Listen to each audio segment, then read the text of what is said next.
Not too long ago, I ventured into the realm of vacation mobile homes, investing in what can only be described as a modest cabin. It featured 2 cozy bedrooms, a compact living room, a small kitchen, and a single bathroom. The charm of this property was its peaceful escape from the hustle and bustle of the city, a retreat where I could unwind on my own, or perhaps someday share with a potential girlfriend. It boasted a generous 2-acre lot, and it was just a 10-minute drive from the mountain I loved for snowboarding. My first visit was marked by a spirited family effort to spruce up the place. We embarked on a mission to decorate my new getaway, navigating the local furniture stores with enthusiasm. My dad's trusty pickup truck made the logistics much easier. During this whirlwind of activity, a vigilant neighbor took notice of our endeavors. Dale, the closest neighbor to my new haven, wandered over to introduce himself. Dale embodied small-town charm, his speech flavored with a thick Hudson Valley accent that stood in stark contrast to the city folk I was accustomed to. Our initial meeting was friendly, with polite exchanges, but I couldn't help but feel that I'd need to take the lead in fostering a neighborly relationship, given that the property was mine. As we labored to unload and furnish my new retreat, Dale lingered nearby, watching our progress.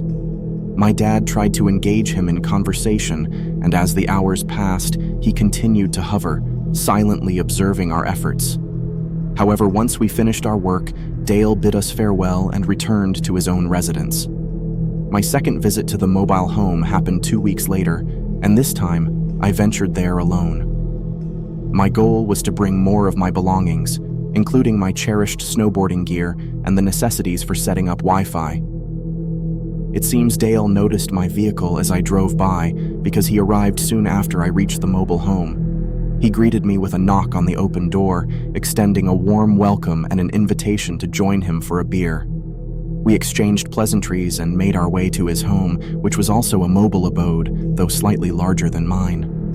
The scene was picturesque as we settled on his deck, surrounded by the serene countryside. Dale handed me a Heineken as we took our seats at the table. As we conversed, I tried to get to know him better. However, Dale cast a somewhat gloomy shadow with his responses, adopting a cynically humorous tone as he shared tales of his 2 decades in the area. Our conversation took an unexpected turn when he began asking about my origins and the reason for my property acquisition. These were questions he hadn't raised during our initial encounter. I openly shared my background, hailing from Queens, and revealed my intentions to find peace in this rural retreat and pursue my passion for snowboarding. To my surprise, Dale's response was less than welcoming. He began to express his disapproval, claiming that city dwellers like myself were responsible for tainting the natural beauty of the area, polluting it with urban influences and litter. Our benign conversation swiftly turned into a passionate debate, with me trying to defend my fellow city folks and our intentions. However, the discussion quickly escalated into a heated argument, exacerbated by Dale's increasingly raised voice and the passionate intensity with which he defended his position. At one point, his words turned harsh, and he expressed his sentiments with intense animosity, saying, "I don't know why y'all can't just stay where you might belong." In an attempt to defuse the situation, I stood up and, concealing my unease behind a polite smile, announced my intention to leave. I thanked him for the beer and returned to my own mobile home. Even as I retreated, his hostile gaze remained fixed on his beer. I accepted the quirks of a longtime resident, attributing his behavior to potential isolation-induced eccentricity. However, that night, as I lay on my makeshift mattress watching a movie on my laptop, an unsettling disturbance shattered the tranquility. Unidentified voices emerged from the darkness outside, their tone filled with angry muttering and self-directed curses. The eerie sound sent shivers down my spine, prompting me to peer through the window. To my disquiet, I saw nothing but impenetrable darkness, concealing any presence lurking in the obscurity. At 30 years old, I'd scraped together just enough cash to purchase my very first house. It wasn't a mansion by any means, and it happened to be situated in a less than ideal neighborhood. But it was my little slice of the American dream. The pride in that achievement couldn't be denied. The first couple of weeks in my new place went surprisingly well. Given the area's reputation, I had braced myself for the worst. But the neighbors turned out to be surprisingly friendly.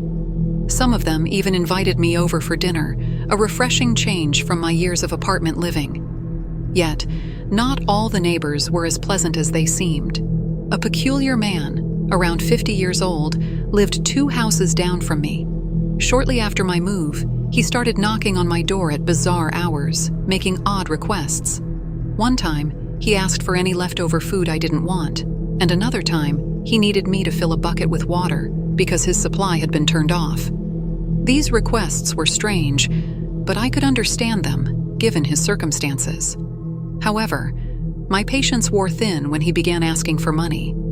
I felt no obligation to keep helping this man, especially since I had just met him. As time went on, I began opening the door to his knocks less and less, but my indifference didn't seem to deter him. Several weeks later, during one memorable night, he knocked on my door once again. I initially decided to ignore it, as I had grown accustomed to doing by that point. But as I looked through the peephole, I saw a look of desperation on his face, prompting me to open the door. It just felt like the right thing to do. I asked him what he needed, fully expecting another strange request, but his response caught me off guard. He asked if I could show him how to use his new grill. It was a bizarre request, especially given the late hour. Nonetheless, I reluctantly agreed, thinking it wouldn't take too long to show him. I told him to give me a moment to put on some shoes, and he thanked me, heading back to his house. I quickly put on my shoes and made my way over to his place. As I entered his backyard, I noticed it was dimly lit, making it difficult to see. There was no grill in sight, and the man had disappeared. The back door, however, stood wide open. I called out to him and got a muffled response from somewhere below, near a set of stairs to my left. I was wary of descending, as the entire house was pitch black. The man claimed the lights were broken, setting off alarm bells in my head. I asked him to turn on some lights so that I could see, but he insisted that it was impossible due to the broken lights. My unease grew, and I decided it was time to leave. The moment I said I was leaving, I heard distinct footsteps sprinting up the stairs. Instinct took over, and I bolted back to my own house, locking the door behind me. Peering through the curtains, I saw nothing. Fear gripped me, and although I considered calling the police, I realized I couldn't prove anything that had just happened. Over the following days, I rarely left my house except for work, and I neither encountered the man nor experienced any late-night knocks. Exactly 1 week after that strange incident, I confided in a neighbor across the street. I mentioned that I was planning to move because of what had happened, but my neighbor looked puzzled. To my shock, he informed me that nobody lived in the house I was talking about. It had been abandoned for 2 years. Disturbed, my neighbor contacted the police, who found nothing inside or around the house. A few weeks later, I moved out, and to this day, I remain unsure about the identity of the man and the sinister motives behind his actions. When I was just 7 years old, my family and I lived in a neighborhood known for its rough and unfriendly reputation. It wasn't the kind of place where you'd expect to feel safe or welcome, and one of our neighbors on the side of our home did nothing to improve that perception. While my personal recollections of those events are somewhat hazy, my mother remembers them all too vividly. It was an ordinary night, just like many others. The normalcy of it all only makes the sinister events that followed even more chilling. On that particular night, it was just my mother, my 2 siblings, and me at home. My father was away on one of his frequent business trips. At around midnight, a persistent knocking began at our front door. Startled from her sleep, my mother got up to investigate. She called out, asking who was outside, but received no response. Her first thought was that perhaps mischievous children were playing a harmless game of ding-dong ditch. Thinking it was just kids being kids, she returned to her room. About 30 minutes later, The knocking resumed. This time, my mother's unease grew. She ventured to the front door and peered through the side window, hoping to catch a glimpse of the culprits. Eerily, there was no one to be seen. In our neighborhood, you couldn't assume that such actions were just the result of kids' pranks. In this part of town, you had to be vigilant and prepared for the worst. As her worry mounted, my mother decided to take matters into her own hands. She retrieved my father's shotgun and settled in the darkened living room, ready to confront the mysterious knocker. Throughout this ordeal, she didn't wake any of us, her young children, fearing it would cause panic. The knocking resumed once more, escalating her concerns.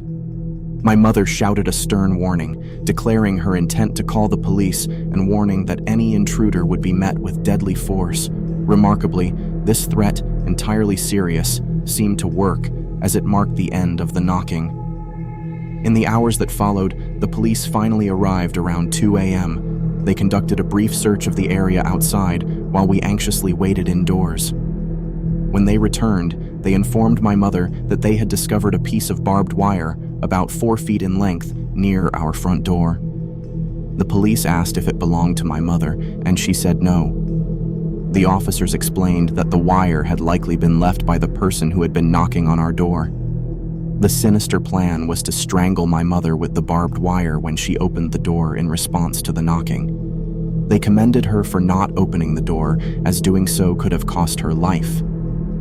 As dawn broke, the police assured us they would patrol the neighborhood until morning and conduct a thorough investigation in the daylight.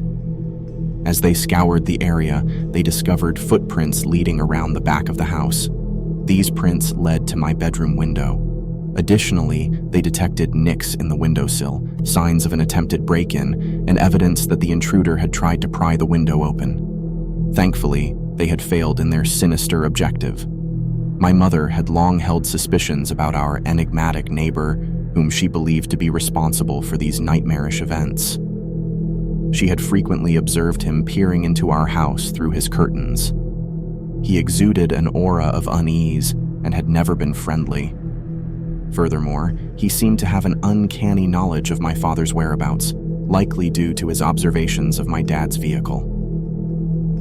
Not long after these horrifying incidents, we decided to move out of that menacing neighborhood, a decision I couldn't have been more grateful for.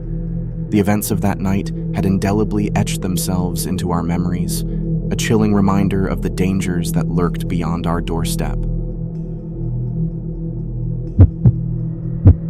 The unsettling events I'm about to recount unfolded during the summer before my sophomore year in college.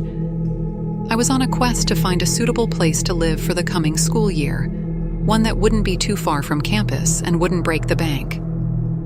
My search led me to several enticing apartments, but their rental prices were well beyond my modest budget. Frustrations set in as I realized that living close to campus necessitated finding a roommate to share the rent. In a last-ditch effort, I posted an ad on Craigslist, laying out my predicament and crossing my fingers for a response. Remarkably, within an hour, I received a reply, though not from the kind of roommate I had envisioned. The message came from Dorothy, a woman in her 70s. While I had initially expected to find a fellow student from my university, I decided to keep an open mind. So long as she was willing to split the rent, I was willing to give it a try, especially considering that I hadn't received any other responses in the past week.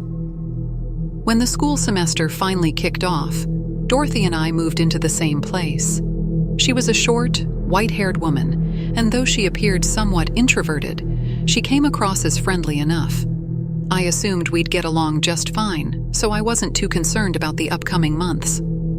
The first few weeks passed without much incident.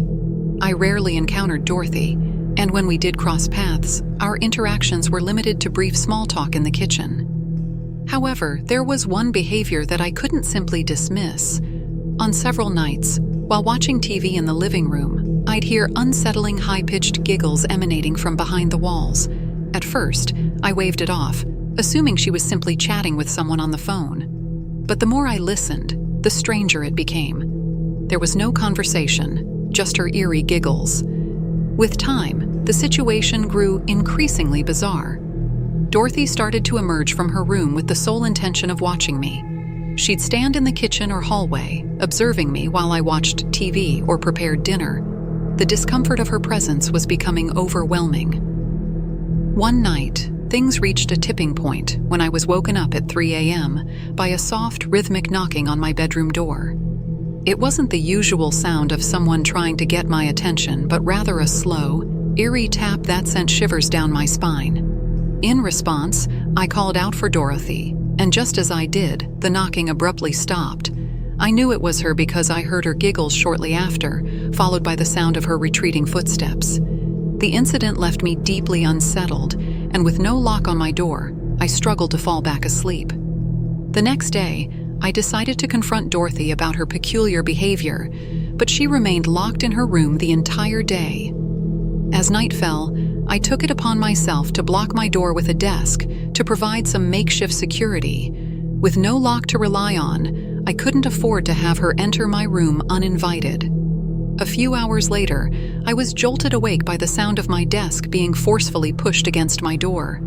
Someone was attempting to open it, and I could see Dorothy's eye peeking through the narrow gap. She started screaming and banging on the door, making frantic attempts to break in. My heart raced, and I leaped out of bed, holding the door closed with all my might.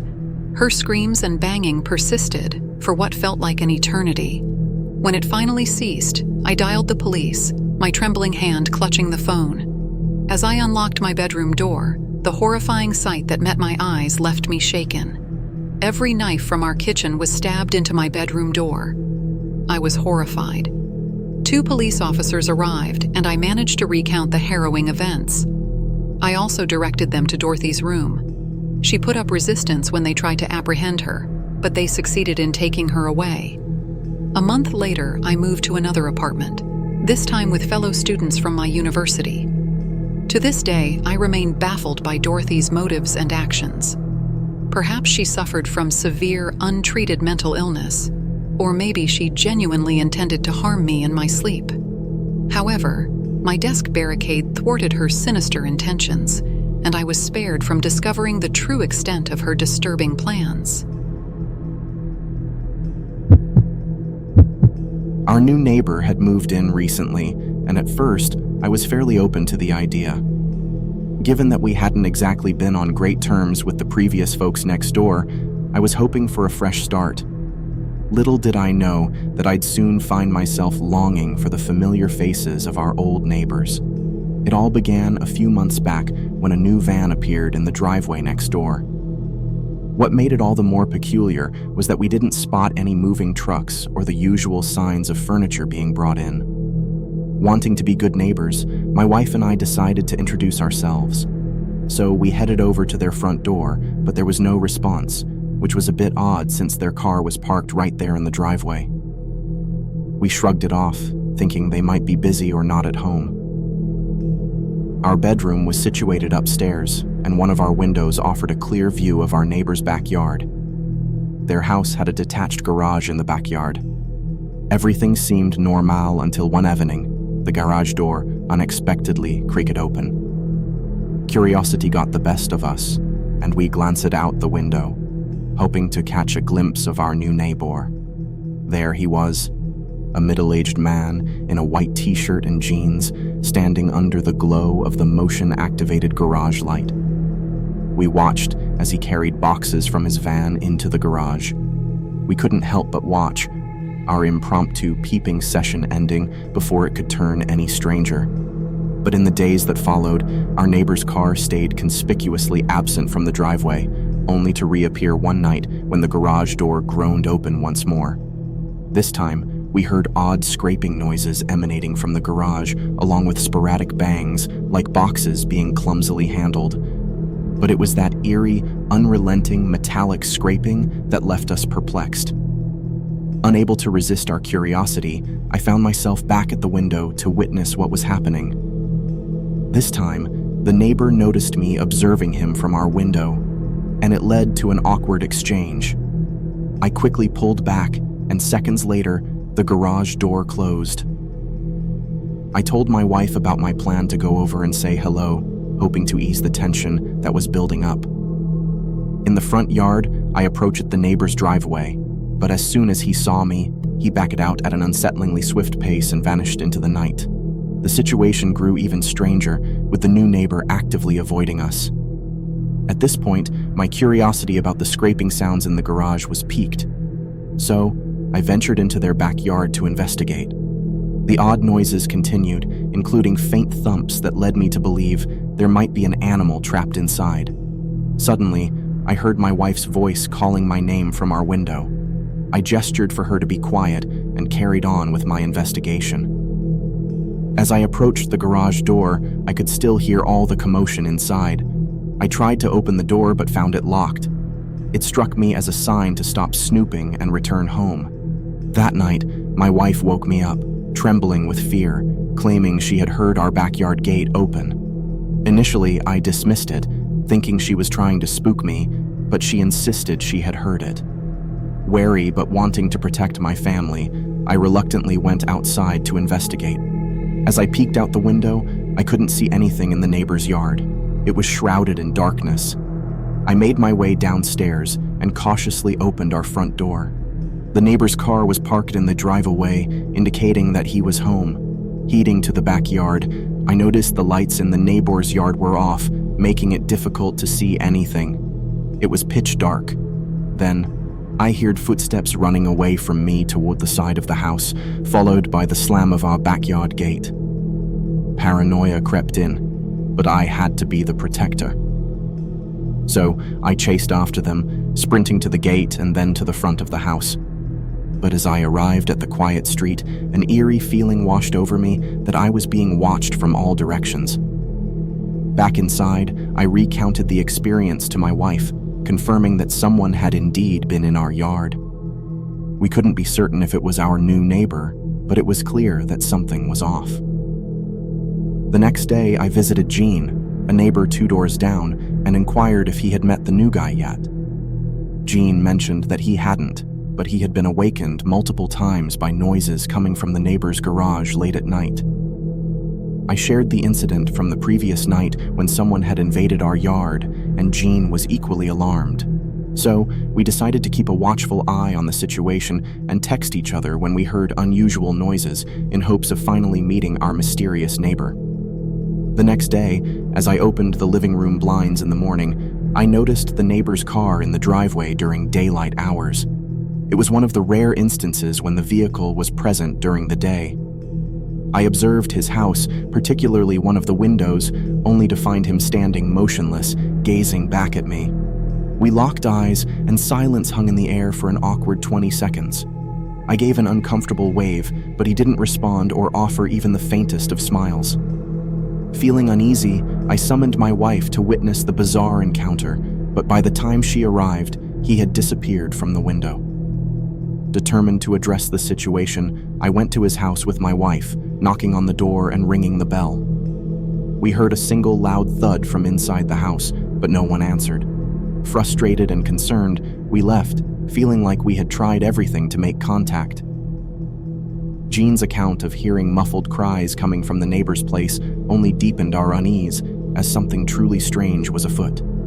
Then, the neighbor's van disappeared again, and nearly 2 weeks have passed without a sign of his return. We don't know where he went, and we're still uncertain. Over the past few nights, either my wife or I have woken up in the middle of the night, convinced that we hear strange noises outside. When we peek out the window to check if the neighbor's van is present, it's notably absent. None of us, including Gene and his wife, know the guy's name, and we're still trying to piece together the peculiar incidents that have taken place. One night, I heard distinct, living sounds emanating from his garage, and on another, Gene heard what he believed to be muffled crying. The new neighbor may very well return, but the unease and apprehension hanging over our neighborhood continue, leaving us with more questions than answers. The unsettling incident I'm about to recount took place when I was just a 10-year-old kid. Although time has blurred the details, I'll do my best to give you the most accurate account. Back then, my family and I lived in a remote area of the United States, where neighboring houses were spread at least half a mile apart. As a result, while we were acquainted with some of our neighbors, many remained complete strangers. One such stranger resided in the house to our left. I can't recall his name, but he was an elderly man with a deeply disquieting demeanor. His house was an eerie sight, with all its windows spray-painted, preventing any view inside. The yard had grown wildly overgrown, deepening the sense of mystery and unease. Every weekday, I had to pass by his unsettling residence on my way home from school. Every time, the elderly man would either stand on his porch, intently watching me, or try to strike up a conversation as I walked by. This persistent behavior left me with a sense of dread whenever I had to go that way. But the unsettling encounters didn't stop there. Approximately once or twice a month, this man embarked on a peculiar journey during the darkest hours of the night. He would walk the half-mile to our home, brandishing a flashlight. When he arrived, he'd shine it into the window of my room. I was sure it was the same person because I had even seen him walking down the road toward our house on one occasion. Reflecting on it now, I can't emphasize enough how truly alarming this behavior was. But back then, I thought it best to just ignore it. So I didn't share these troubling encounters with my parents.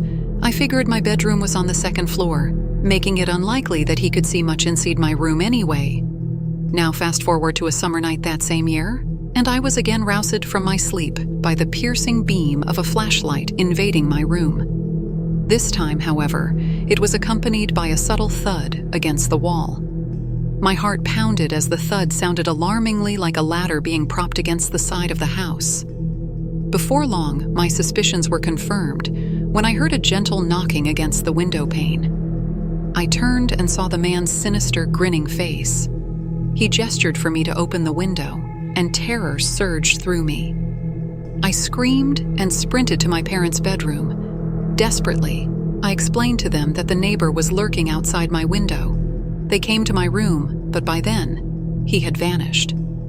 To my dismay, my parents didn't believe me, dismissing my account as a product of an overly active childhood imagination. Consequently, the police were never called to investigate this disturbing intrusion. Today, as an adult, I remain certain of what I witnessed back then. However, I try not to delve too deeply into the intentions of that neighbor, much like I did when I was a 10-year-old. Strangely, I never saw him again after that night.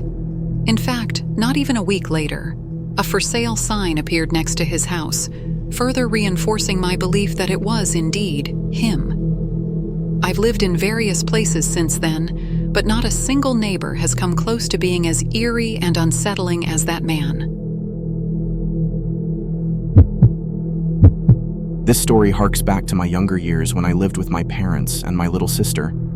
At the time, I was around 12 or 13, and our neighborhood had reasonably spacious backyards, even though the houses were close together. I was acquainted with some of the neighbors, but we didn't know each other particularly well. Then there was that one house next to ours, westward, with a small deck. I often ventured into our backyard, a typical pastime for a kid, honing my sports skills and such. One day, while practicing some frisbee golf shots, I noticed the woman who lived in the house next door. She was quite far away, but I could see that she had binoculars and seemed to be gazing right at me. It struck me as odd, especially considering that she and her husband, the neighbors, rarely ventured outdoors and were not very sociable. Halloween after Halloween, we'd ring their doorbell during trick-or-treating, and they never answered. Still, I ignored her peculiar behavior and went on with my activities. But the next time I looked her way, she was still there, staring at me with those binoculars. It was bizarre, to say the least, and it prompted me to stop and just stare back at her. I wasn't angry, just perplexed, and I needed to know what she was doing. She didn't budge. This standoff continued for a minute or two until she eventually moved away from the window. Relieved, I resumed my outdoor activities. A few days later, I spotted her again, but this time she was inside her house, standing by a window on the second floor that overlooked our backyard. I couldn't figure out why she'd be peering into our rather uneventful yard. I was once again drawn into a staring contest. She barely moved at all, and after a minute or two, she retreated from the window. I decided to ignore the incidents and didn't share them with my parents or anyone else. They didn't seem that significant, and I usually forgot about them when I returned indoors. After a week or so, maybe more, I found myself outside quite late one night, perhaps around 11 p.m. It was summer, so I had the luxury of staying up late. As the house's 2 bathrooms were occupied, I had to use nature's call. Being a guy, I sometimes chose to head out to the backyard, even at such an hour. I made my way downstairs, out the back door, and into the yard. But before I could reach my favorite tree, I witnessed something strange. She, the woman next door, had stepped onto her deck, binoculars in hand. She seemed to be peering in my direction. At this late hour, it was downright odd. I quickly spun around and retreated back indoors. Her presence outside, especially at this time, creeped me out. I waited for my turn to use the bathroom and had no intention of going back outside. However, as usual, I forgot to mention the incident to anyone. A while later, maybe a week or so, it's hard to say, I was outside again, quite late into the night. The clock probably read around 11 p.m. Summertime meant I could stay up late and enjoy the pleasant weather. I remember it was around this time that I'd spotted something strange. I was prepared to head out for a late-night bathroom break.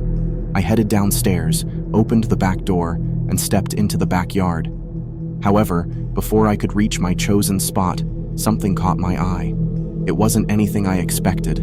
There she was, the woman from next door, standing right outside my window, staring at me. I was taken aback, unsure of what I was seeing. I rolled off my bed to the other side, away from the window, and crouched behind my bed. I didn't dare to look back at the window and stayed there for some time. Eventually, I mustered the courage to look again, and she was gone. Terrified, I went upstairs to tell my parents about the unsettling incident. The next day, my father decided to confront our neighbors. He went over to their house and was met by the husband, who vehemently denied everything. They accused us of being delusional. The woman never appeared. My dad got into a heated argument with the husband, exchanged some choice words, and left. Following this confrontation, the woman stopped her strange behavior, and there were no more unnerving incidents. I did see her around occasionally, but she seemed to be acting normally. Eventually, the family moved away, and new neighbors moved in about a year later. The strange episode remained etched in my memory, and I couldn't help but think about the bizarre situation from time to time.